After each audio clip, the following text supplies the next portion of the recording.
Morning. आज हम लोग पढ़ेंगे महादेवी वर्मा की कुछ रचनाओं के बारे में। महादेवी वर्मा ये प्रसिद्ध लेखिका हुई, महादेवी कवित्री हुई, महादेवी वर्मा। ठीक है, इनका मेन रचना था जिसका नाम था यामा। क्या नाम था? यामा। पूछेगा कि महादेवी वर्मा की यामा किनकी रचना है, तो महादेवी वर्मा की। उसके बाद है स्मृति की रेखाएं।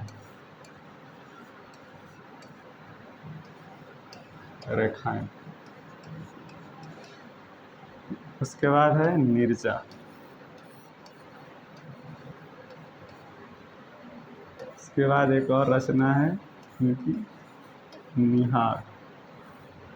ठीक है, एक छोटे पर आप लोग पढ़े होंगे गिल्लू। ये रचना पढ़े होंगे गिल्लू। ठीक है, छोटे क्लास में। निहार हो गया, नीरजा हो गया, स्मृति की रेखा है, यामा, ठीक, अतीत के चलचित्र, अतीत की चलचित्र।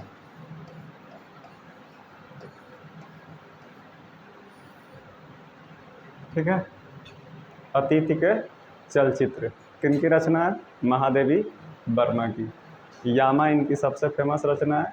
ये हाई स्कूल इंटरमीडिएट के बोर्ड पेपर में पूछा जाता है। अतीत के चलचित्र और स्मृति की रेखाएं सबसे ज़्यादा बार पूछा गया। ठीक है,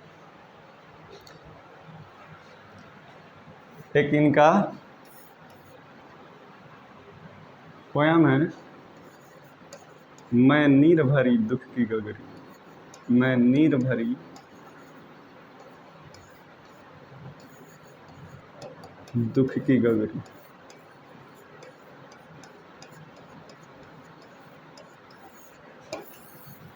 मैं नीर भरी दुख की गगरी में इन्होंने कहा है कि हम आसमान में छाए हुए बादल की तरह हैं। ठीक, हम लोग आसमान में छाए हुए बादल की तरह। ठीक है, बादल के छाने से आसमान पर कोई प्रभाव नहीं पड़ता और ना ही उसके बरस जाने से कोई प्रभाव पड़ता।